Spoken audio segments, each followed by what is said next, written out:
deep drop, climbs the pocket, pumps, now throws, and it's intercepted! Taken back by the rookie, Ji'Ayir Brown! What a play by Ji'Ayir Brown. That ball was overthrown. Mahomes trying to find Kelsey on a corner route. He's on the move. He's running towards the line of scrimmage, throws a floater, and Ji'Ayir Brown is not going to drop it. Huge play by the rookie Tig.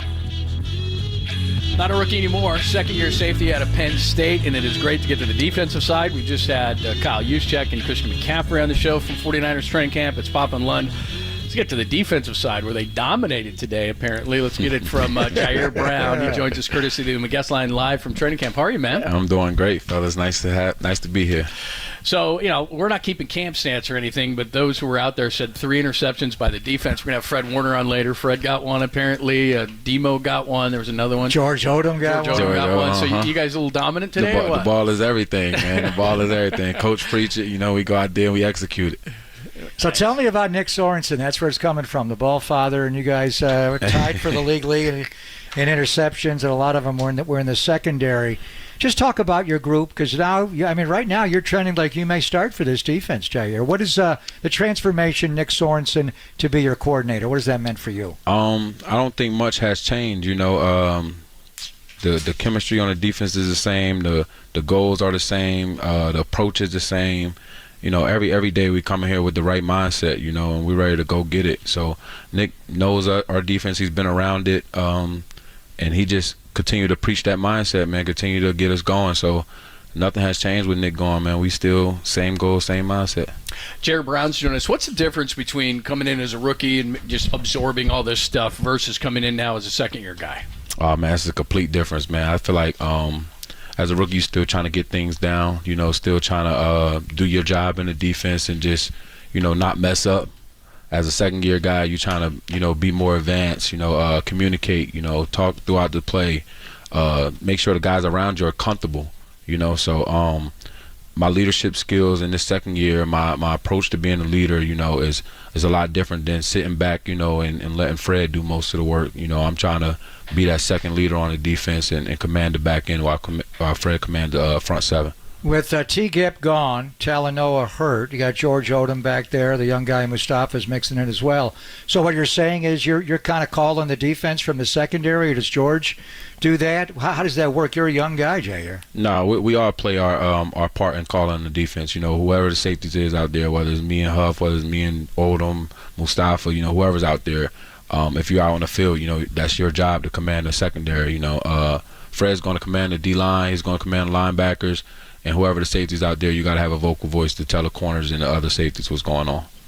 Let's go back to the Super Bowl and getting that interception as a rookie. At that point of the season, you're not a rookie anymore. But, to get I know it wasn't the result you wanted at the end, but to get that pick, what is that like? Oh, my God, man. I blacked out, man. I blacked out, man. Like that ball's coming, you're like, oh. Man, I knew I wasn't going to drop it. That's one thing. I was laser focused, man. I locked in, and I was like, I know he pump faked it at first. That right. I'm like, is he really going to throw this? And when he let that ball go, man, I went up and got it without a doubt, without a second guess, And as soon as I caught it, everything, I can't tell you what happened after that. Everything just went back. I knew I was running towards my mom. My mom was on the other side. That's why I ran to the other end zone. Right. My mom was down there. And I just wanted my mom to see her son catch a pick in a Super Bowl. So I ran down there, and I was just hyped, man. I couldn't explain the emotions that was going on. Well, you blacked out. Daniel Bullock's blew out. Yeah.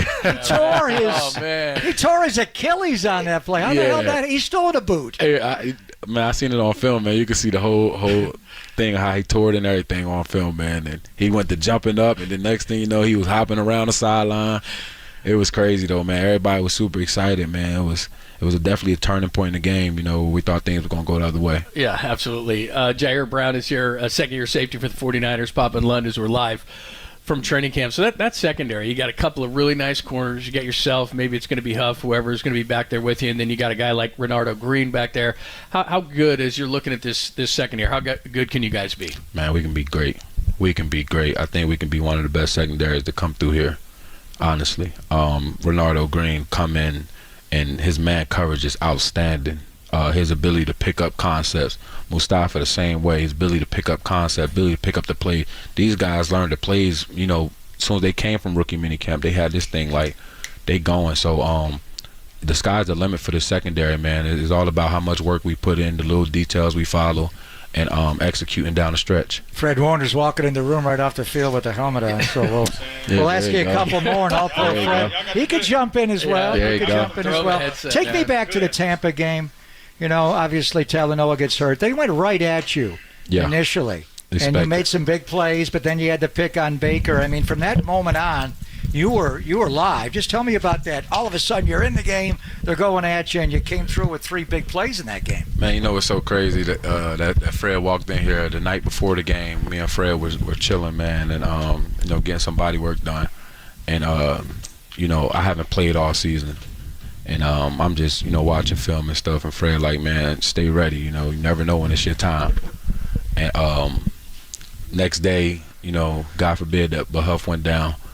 And it was my time to go, man, and I had to be ready. And I know it was no excuses from then. Like, it's either you ready or you're not, you know, and then you got everybody's hopes and dreams in your hands. You got to go out there and perform. There's no more rookie, no more none of that. So I had to step up to the plate. Fred Warner's here. How are you, man? Man, I'm doing great. You know, I'm blessed with the presence of Ji'Ayir Brown. You know what I'm saying? Also known as Tig out there. Number 27 on the field, number 1 in your heart. So it's good. It's a good day. Last year, T-Gip, I remember talking to T-Gip. He would not allow you to be called Tig. He thought you had to earn that. He's kind of in limbo now. That's it. Fred, is it all right? He's the leader of this defense. Can we call him Tig? Yeah, you know, you get out there, you get your first little interception or 2 out there in the real, you know, the real fire out there. So you can call him Tig now. Winnie the Pooh, you a Winnie the Pooh guy? Where did the nickname come from? Exactly. Winnie the Pooh, Tigger the Bouncing Tiger. That used to be my nickname. Yeah, I might have to start calling him Winnie. You know, Winnie the Pooh. Oh, I like that. I knew this would happen. Just call him Winner. Very nice. Very nice. So I mean, you can relate to that, right? I mean, young guy making it and then coming in, and so even though he's a second-year guy, you still give him a little. Yeah, man. You know, I feel like every year you got to go prove it. You know, over and over again. But it's so fun when you're a young guy and you finally get that little taste of real live action, right? And you start earning the respect of your teammates, the older guys, the older veterans. You know, because obviously at the end of the day, we want to see what you do when you know it's on the line, right? Live action out there on game day, and so you know he answered the bell to a T. You know, and so I'm really excited for him going into year 2. That's when you want to see, you know, a young guy take that next jump in their game. You know, you have the confidence now, the experience, so it's only up from here. We know how good this front is. The D-line, the linebacking core, the best in football. To me, it's the secondary where you guys have really elevated. We were talking to Ji'Ayir before you jumped in, Fred. Tell me about the guys behind you in the defense. Yeah, man. I mean, I'm really excited about the group. Honestly, you know, you talk about young guys who are hungry and motivated to be the best group in the country, right, in the world, really. And you know, Tig coming into his second year, being a guy who was a vocal leader in the back end as a young guy, you know, rangy, can get in there, get his nose dirty in the run game, Mr. Do-It-All, you know, on the outside, lockdown corners, you know, and a bunch of other guys who are trying to, you know, compete for that safety and nickel spot. So I'm really excited about the group, really. Good stuff. Jared, we'll let you go. Thank you so much for your time. Have a great day. Be healthy. And Winnie. We'll talk to you real soon, man. Yes, sir. I appreciate it, fellas.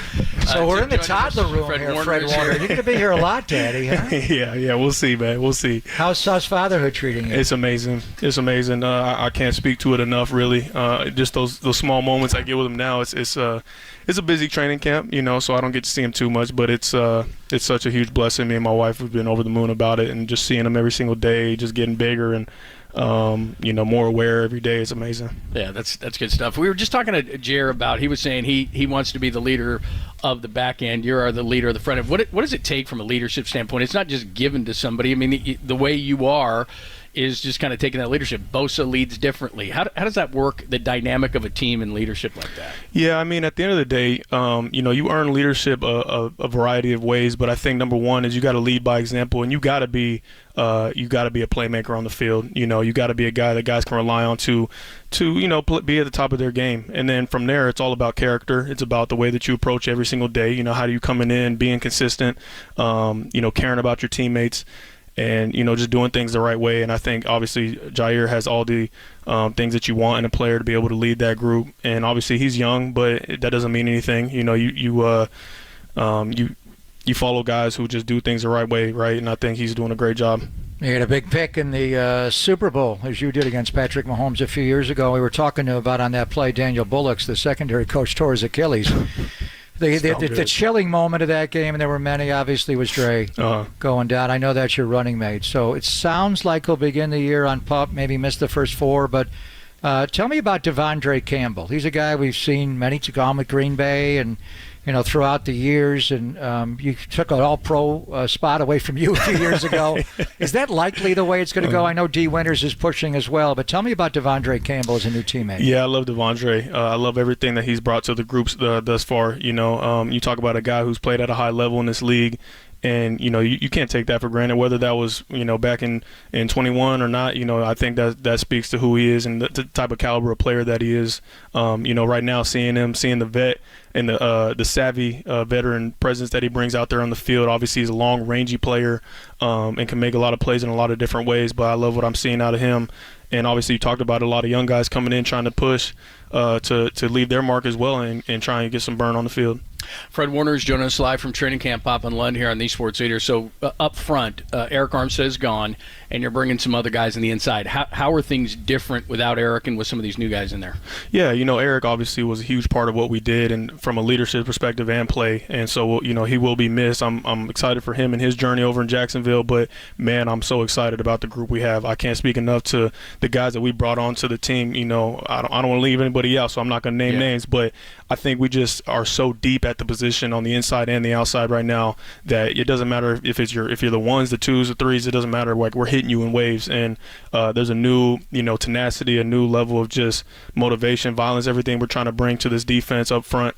Coach Kasarik is obviously the best in football at what he does, so he's going to have them boys rolling. Today was the first day in pads, so we went there to watch it. We'll go back and watch it back. You had a pick today? I sure did, Brock? Yeah, man, finally. It only took day 4 or day 5, but Brock finally had to give it to me, whether he liked it or not. Debo got loose on an end around for a long touchdown. Overall, who won, defense or offense today? For sure defense. I knew defense won for sure. I knew you'd say that. I think we had about, 3 or 4 picks today on the defensive side, so I think anytime you do that, it's a good day. There's some things to shore up in the run game and whatnot, but, anytime you got Kyle Shanahan scheming our defense up with end arounds with Debo Samuel, it's like, come on. And he can't tackle him. Yeah. And then you got Brock Purdy out there trying to lead block in a practice setting. He was leading him on the Yeah, he was trying to lead block him. You can't touch the black shirt, right? Yeah, right. So it's really, you're at a disadvantage on defense, in those type of scenarios. But like I said, man, it's out there just competing and having fun doing it. I remember a few years ago, you and Brandon were kind of going at it. We were down here, and then I think you were leaving. He was coming, just like with Ji'Ayir Brown. We had to separate you two. Fun. But are there certain guys where you were just talking about this, where you kind of want to test their mettle on the offensive side? Yeah, every year, man, it's just always just that competitive fire that's being brought out. And Brandon, is as competitive of a competitor as it comes, and that's why I love him. Love having him on our team, and the things that he's brought to that offense and everything that he does, his route running ability, the ability to block in the run game, and just the tenacity. That's the type of stuff we need throughout the team on offense, defense. Guys who are tone setters, guys who have that competitive fire, and that's honestly just the 49er way. That's what we've instilled here, as a culture. And it's not me necessarily trying to pick guys out, right? It's just sometimes it's just how I roll. When you got competitors on the field, it's going to get fiery, it's going to get feisty, it's going to continue to get that way as we continue camp, because obviously it gets a little boring beating each other up after a while. So sometimes you might have to get a little scuffle or two, and that is how it goes. You're good at that. When you walked in to join us, literally you had your helmet on. So during practice, getting the calls now from Nick Sorensen into the speaker helmet, does that take a little adjustment for you and for him to call the defense, Fred? Not really, I wouldn't say. I think Nick has done a great job. I'm not surprised at how well he's been as a communicator, as a teacher for us. Is it different hearing the new voice out there? Sure, but at the end of the day, it's the same stuff we've been running ever since I got here as a rookie. Yeah, we're trying to just get back to day one fundamentals and doing them better than everybody else in the world, right? So, I think Nick's been doing a great job. So you had Steve Wilks last year after D'Amico took off, and then is this year any different than Because we heard that maybe Steve Wilkes was doing some different things. Are you back to something you did, or is it, as you said, has it not changed? No, it's a lot of the same stuff, and I think it's just trying to shore those little things up in the details of how we run our defense, and Coach Wilkes was great for us, but obviously we moved on, and now Nick being the guy to lead the group, it's all about just speed, violence, and finish. That's what we're emphasizing right now, being on the details of our assignments, and just trying to play fast, man. And you do that by making sure there's no gray area amongst the guys, everybody being dialed into what they do, and just so we can go out there and roll and impose our will. This is a big week for the 49er franchise. The great Patrick Willis is going to be cantonized on Saturday. I know how close you are with him. Talk about your relationship with him, and do you dream? Will you watch his speech on Saturday and all the All-Pros and the Pro Bowls you've had? Do you dream about putting on that gold jacket one day, Fred? Yeah, of course. You hope to leave your legacy in this league, or just on the team in this league, and all those sorts of things. But I mean, just speaking to Patrick and his legacy and his dominance at the position, I think obviously you talk about Ray Lewis being one of the guys who is one of the greatest of all time, and Pat's right there with him. And you talk about guys who came in and really changed the game in the way that the linebacker position's played. Guys who run 4-4 and can do it all in the pass game and the run game, and really imposing your will and playing the game the way it's supposed to be played. With that tenacity, with that violence, and Pat is such a humble cat, man, too. The fact that I have the relationship that I do with him now, to kind of pick his brain, and him picking me up and continuing to urge me on to be my best self is amazing for me to have him as a resource. So I'm so happy for him and everything that he's achieved, and of course I'll be tuned in. Yeah, how cool is the legacy of this position? I mean, Navarro and you and Patrick, and it just goes on and on. Yeah, I mean, that's the one thing that I knew when I came in with the 49ers, that there was obviously big shoes to fill. And it's not about just trying to be Patrick or trying to be Navarro. I was trying to be the best version of myself, right? And I still am to this day. There's so much more that I feel like I can improve upon, and continue to strive to be the best version of myself. But man, to see those guys and the legacy that they've left here, and people I don't think even give enough credit to Navarro and the things that he was able to do here. I mean, as dominant of a player as they come as well, when he was here too. So we got big shoes to fill at linebacker, and I'm just trying to make people proud with the way that I play the game. That's one of the greatest quartets and duos as far as inside linebackers in history, and at 34. And a lot of people, when they watch them and they see you and Dre, they see the next generation. Give us an update. How's Dre Greenlaw doing, Fred? Dre's doing great, man. Every day he's attacking his rehab with the right mindset, man. Obviously it's tough too, because when you're going through the rehab process, from a major injury like that, you feel like there's a kind of like a disconnect between you and your teammates, and because you're obviously having to focus in on rehabbing, and while everybody else is progressing into the season. But I mean, he's taking it on as great as he could have, right, as he can. And, he'll be back better than ever when he does get back. But it is a slow, monotonous process that you got to go through. And I'm just trying to be there for him any way that I can. Are you past everything of last year of the Super Bowl? Because we've played it in our head, so you must have played it a million times. He was on fire. You guys were on fire. If he doesn't get hurt, we all think you win the Super Bowl. I mean, is it easy to just, okay, it's training camp, reset the button and move? It's hard, because it does stay with you forever. It's not one of those things that really just leaves and you move past it. But you have to start over. That's the hard part about this league. Whether you win it or you lose it, you got to start back ground zero, right, and try and build back up the mountain to ultimately give yourself a chance to make it there again. So that's what we're doing, man. That's the last thing on our mind is last year. We're moved on. We're trying to build with the guys we have now into being the best product we can for Sundays. You're the best, man. Thank you so much. We appreciate it. Welcome back. Thank you, Daddy. You got it, man. Yeah, I appreciate you guys, man. Absolutely. Congrats. That's awesome. Thanks, dude. guys. Appreciate you. Appreciate you. Yeah. Nobody's come in with a helmet before, I don't think. Really? Yeah, I don't think anybody has. I mean, Kittle, remember, I think Kittle might have had a helmet, but then he had a bucket hat on. But, plus with a visor, it's very intimidating. It's like a superhero walked in here, man.